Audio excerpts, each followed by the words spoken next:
Y otra de las bendiciones que tuve fue que allí había mucha gente y tuve la oportunidad de 2 veces de darles el mensaje de salvación a todos los que fueron. Entonces, Dios hace cosas maravillosas.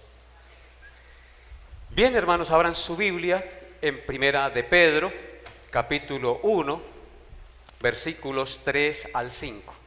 Primera de Pedro, capítulo 1, versículos 3 al 5.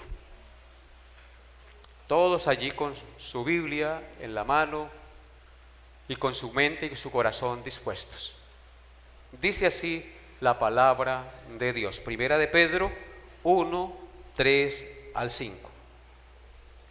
Bendito el Dios y Padre de nuestro Señor Jesucristo, que según su grande misericordia nos hizo renacer para una esperanza viva por la resurrección de Jesucristo de los muertos, para una herencia incorruptible, incontaminada e inmarcesible, reservada en los cielos para vosotros, que sois guardados por el poder de Dios mediante la fe, para alcanzar la salvación que está preparada para ser manifestada en el tiempo postrero.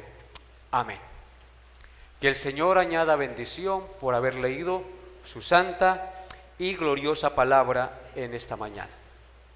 Oremos. Padre, háblanos por tu palabra, redarguye nuestro entendimiento, permítenos ver la luz de Jesucristo brillar en nuestra mente y en nuestro corazón, apartando las tinieblas y dándonos consuelo y esperanza, porque tu palabra es lámpara, tu palabra es consuelo y fortaleza a nuestra vida. Señor, venimos ante ti humillados y reconociendo que solo tú eres Dios en los cielos y en la tierra y que solo tú puedes darnos razón de existir en este mundo, diría yo, la única razón de nuestra existencia. Bendito seas tú, Señor. Te alabo y te bendigo y coloco este tiempo en tus manos en el nombre de Jesús. Amén y amén. Bien, hermanos, lo primero que hace el apóstol Pedro en este versículo 3 del pasaje que leímos es bendecir al Dios y Padre de nuestro Señor Jesucristo.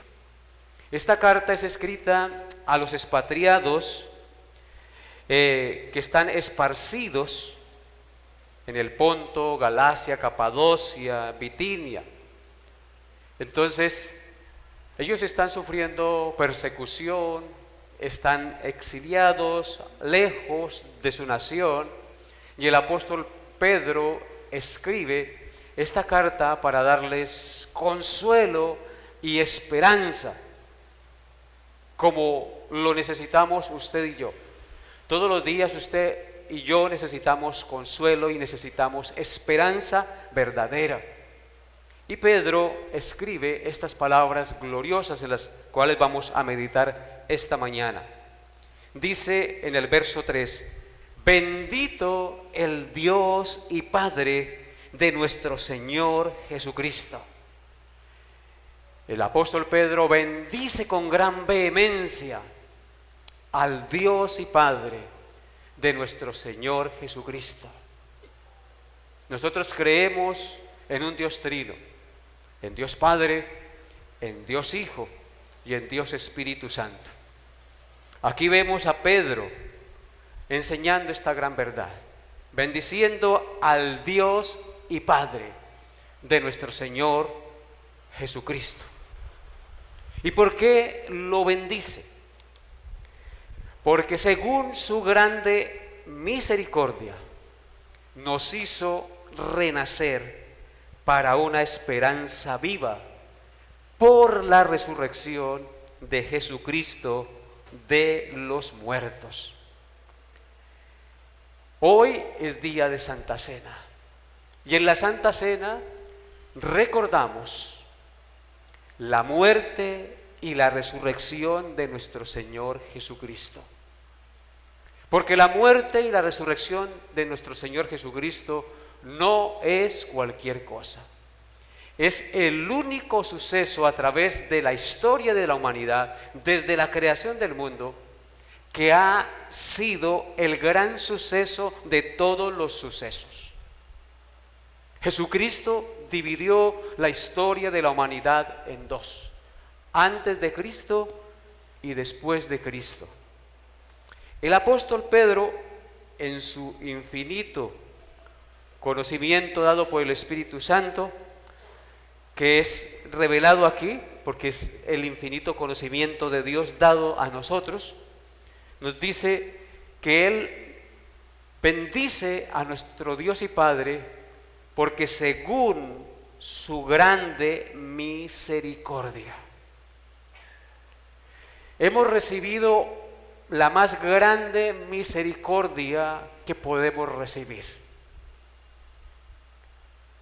Mereciendo nosotros ser castigados y desterrados de su presencia por nuestro pecado, el texto nos dice que según su grande misericordia, Dios nos hizo renacer, es decir, nos dio nueva vida, nos dio el nuevo nacimiento, nos transformó en nuevas criaturas por la resurrección de Jesucristo de los muertos.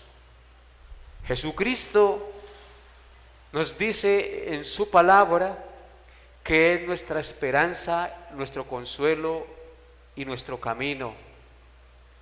Y por eso en esta mañana tú y yo debemos estar tan profundamente agradecidos con nuestro Dios y Padre de nuestro Señor Jesucristo por esa grande misericordia que ha tenido para con nosotros. Porque Jesucristo vino, cumplió el papel que debía cumplir para poder justificarnos delante de Dios, venció la muerte resucitando para darnos la esperanza a nosotros también de la resurrección de los muertos. Así que para nosotros el morir no es pérdida, sino ganancia, porque Jesucristo resucitó de entre los muertos. Y luego sigue diciendo en el verso 4: ¿para qué resucitó el Señor Jesucristo de entre los muertos?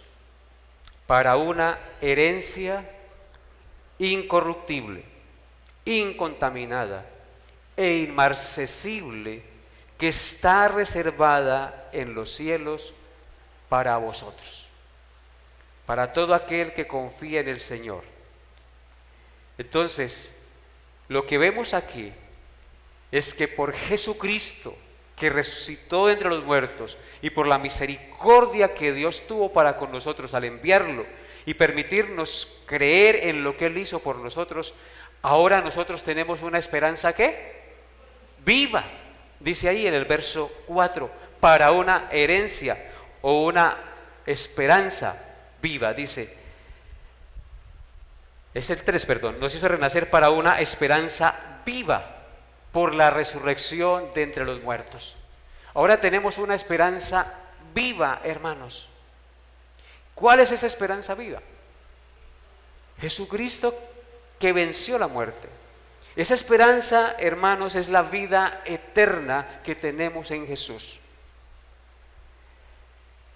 El privilegio de vivir para siempre en la gloria de Dios, en cuerpos incorruptibles e inmortales, que recibiremos cuando Cristo regrese por segunda vez a esta tierra a llevar a los que hemos confiado en Él. Es una esperanza viva porque proviene de aquel que murió en la cruz y resucitó venciendo la muerte. Y no estamos confiando en un hombre que murió y se quedó en la tumba. Nosotros estamos confiando en aquel que venció la muerte, que se levantó de la tumba y que ascendió a los cielos con poder y se sentó a la diestra de nuestro Dios.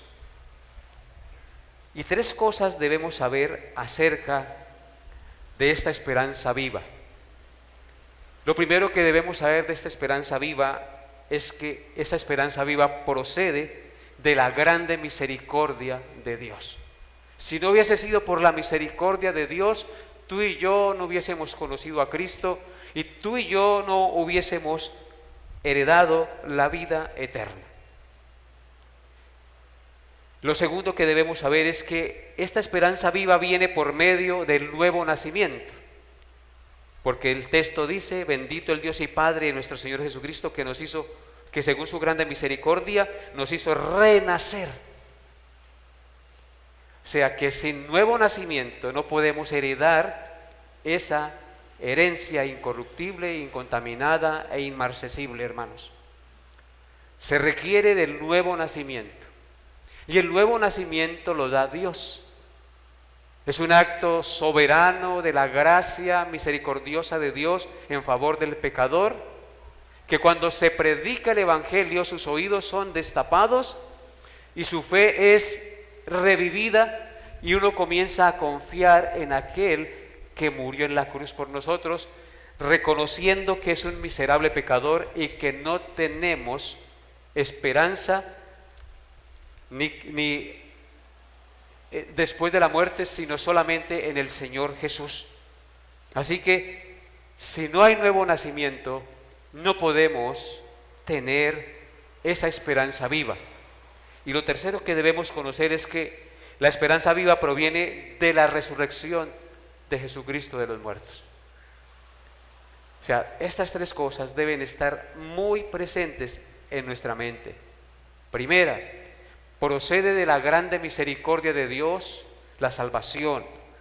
Segundo, proviene a través del nuevo nacimiento. Es un acto sobrenatural otorgado por Dios al pecador. Y tercero, eso se logra a través de la resurrección de Jesucristo de los muertos. Y si nosotros no tenemos en claro eso, pues nuestra vida no tendrá esperanza ni consuelo, hermanos. Pero esta esperanza viva tiene tres características. Según el texto nos dice que en primer lugar es una herencia incorruptible. En segundo lugar nos dice que es una herencia incontaminada. Y en tercer lugar nos dice que es una herencia inmarcesible. No sé si ustedes están percibiendo lo que Cristo hizo por nosotros. Es algo tan inefable, tan glorioso, que aún nuestras palabras quedan cortas para describir eso que el Señor hizo por nosotros, esa grande misericordia que el Señor ha tenido con nosotros. Sin ser merecedores, nosotros de nada hemos recibido una esperanza viva, que es una herencia incorruptible, que es una herencia incontaminada y que es una herencia inmarcesible. ¿Qué más nos puede dar consuelo y esperanza en este mundo que estas palabras que estamos leyendo de las Sagradas Escrituras, hermanos? Cuando la Escritura dice que es una herencia incorruptible, quiere decir que no perece, ni envejece, ni muere. La herencia de la vida eterna incluye los dones más maravillosos que podemos imaginarnos. Por eso se llama una herencia incorruptible. En este mundo todo es corruptible, hermanos. Todos nosotros nacemos, crecemos, vamos envejeciendo, morimos unos a más temprana edad, otros más viejos, otros recién nacidos, pero todo aquí es corruptible. Pero lo que el Señor promete en esa herencia que tiene preparada para nosotros es incorruptible, es incontaminado, es algo glorioso. En 1 Corintios 9:25 dice lo siguiente, 1 Corintios 9:25: todo aquel que lucha, de todo se abstiene. Ellos a la verdad para recibir una corona corruptible, pero nosotros una incorruptible, hermanos. Pablo pone aquí el ejemplo del atleta. El atleta se abstiene de muchas cosas para prepararse y estar bien físicamente para ganarse una corona ¿qué? Corruptible. Nosotros como atletas de Jesucristo tenemos que prepararnos, hermanos, cada día en la palabra de Dios, a la luz de ella, para recibir una herencia incorruptible que nos es otorgada por la misericordia de Dios a través del nuevo nacimiento y de la resurrección de Jesucristo de los muertos, para que nosotros la heredemos de manera gratuita. Es una herencia incorruptible. Así que vale la pena servir al Señor. En 1 Corintios, ahí mismo, 15, 52 al 54 dice, 1 Corintios 15, 52 al 54 dice, en un momento, va a hablar de la corona incorruptible, en un momento, en un abrir y cerrar de ojos, a la final trompeta, porque se tocará la trompeta y los muertos serán resucitados incorruptibles y nosotros seremos transformados. Porque es necesario que esto corruptible se vista de incorrupción y esto mortal se vista de inmortalidad. Y cuando esto corruptible se haya vestido de incorrupción y esto mortal se haya vestido de inmortalidad, entonces se cumplirá la palabra que está escrita: sorbida es la muerte en victoria. Ahí tenemos entonces citas que nos respaldan lo que está diciendo el apóstol Pedro en el pasaje que estamos considerando. Es una herencia incorruptible. Esto corruptible un día se vestirá de incorrupción. Ya no va a haber más muerte. Ya no volveremos a pecar contra Dios. Ya no volveremos a decir malas palabras ni a tener malos pensamientos. Porque seremos revestidos del mismo Señor Jesucristo de manera perfecta. Y en segundo lugar nos dice que es una herencia incontaminada. ¿Qué quiere decir esto? Que no tiene ninguna clase de pecado, que es pura, limpia, inmaculada y sin maldad. Imagínense lo que hizo Jesús por nosotros. Eso nos debería mover cada día a vivir en servicio a Él y en obediencia a Él, desechando las cosas temporales de este mundo. Una herencia incontaminada que no tiene ninguna clase de pecado, que es pura, que es limpia, que es inmaculada, que es sin maldad. Eso es lo que vamos a recibir y de hecho ya lo empezamos a recibir desde esta vida con Cristo. Porque desde el momento en que creemos ya somos nuevas criaturas y nuestra vida ya tiene que haber cambiado, ¿o no es así? En Apocalipsis capítulo 21, versículo 27 dice, Apocalipsis 21, 27 dice, no entrará en ella ninguna cosa inmunda o que hace abominación y mentira, sino solamente los que están inscritos en el libro de la vida del Cordero. Si notan que dice allí, a la patria celestial no entrará ninguna cosa inmunda o que hace abominación y mentira, sino solamente los que están inscritos en el libro de la vida del Cordero. ¿Y quiénes son los que están inscritos en el libro de la vida del Cordero? Los que por la gracia de Dios y su misericordia hemos confiado en lo que Cristo hizo por nosotros en la resurrección, en su vida y resurrección de entre los muertos. Los que hemos recibido la grande misericordia de Dios que nos hizo renacer para una esperanza viva. Amén. Esos son los que están inscritos en el libro de la vida del Cordero. El Cordero hace referencia a aquel que se inmoló por nosotros como el sacrificio perfecto en la cruz para perdonarnos. Y en Apocalipsis 21, 2 al 5, dice, y yo, Juan, vi la santa ciudad, la nueva Jerusalén, descender del cielo de Dios, dispuesta como una esposa ataviada para su marido. Y oí una gran voz del cielo que decía, he aquí el tabernáculo de Dios con los hombres, y Él morará con ellos, y ellos serán su pueblo, y Dios mismo estará con ellos como su Dios. Enjugará Dios toda lágrima de los ojos de ellos, y ya no habrá muerte, ni habrá más llanto, ni clamor, ni dolor, porque las primeras cosas pasaron. Ya no va a haber más corrupción, ya no va a haber nada inmundo en ese lugar. Y el que estaba sentado en el trono dijo, he aquí, yo hago nuevas todas las cosas, y me dijo, escribe, porque estas palabras son ¿qué? Fieles y verdaderas. Lo que está escrito es fiel y verdadero y se cumplirá. La herencia incorruptible, allí no habrá lágrimas, no habrá más muerte, no habrá más dolor, no habrá más clamor. todo será perfecto, hermanos. Todo por la grande misericordia de Dios y la resurrección de Jesucristo de entre los muertos. Qué glorioso lo que el Señor ha hecho por nosotros. Y en último lugar nos dice el texto que es una herencia inmarcesible. Inmarcesible quiere decir que no se marchita, que siempre mantiene joven, floreciente, rozagante y hermosa. En este mundo todo se marchita. A Medellín la llaman la ciudad de la eterna primavera, pero allí las flores se marchitan y se pudren.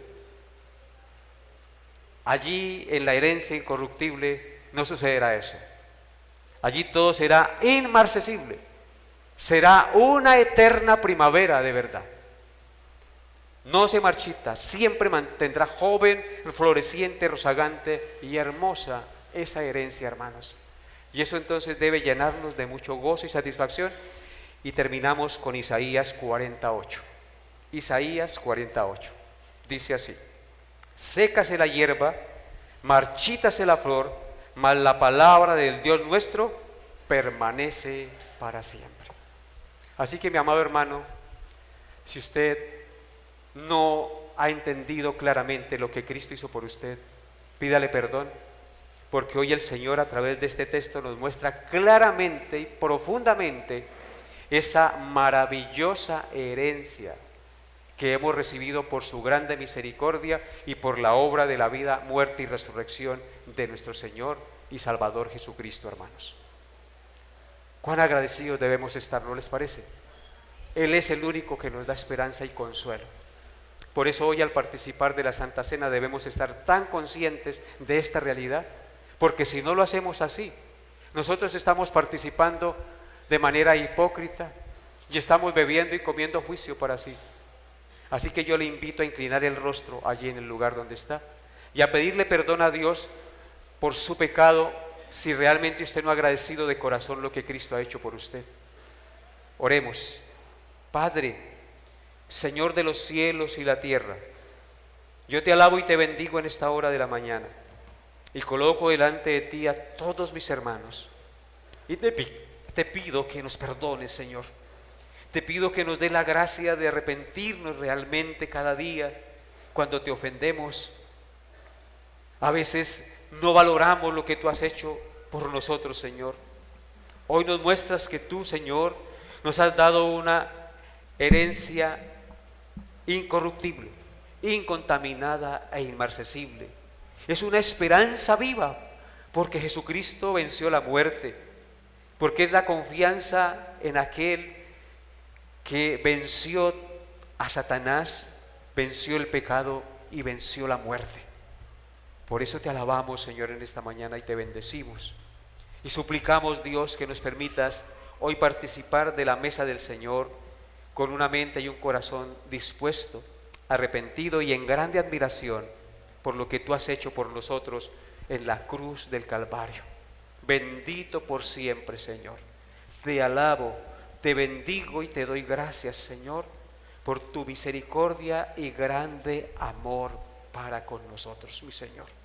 Perdona nuestras faltas, nuestra falta de servicio, nuestra falta de reverencia, Señor, nuestra falta de entrega hacia las cosas tuyas, Señor.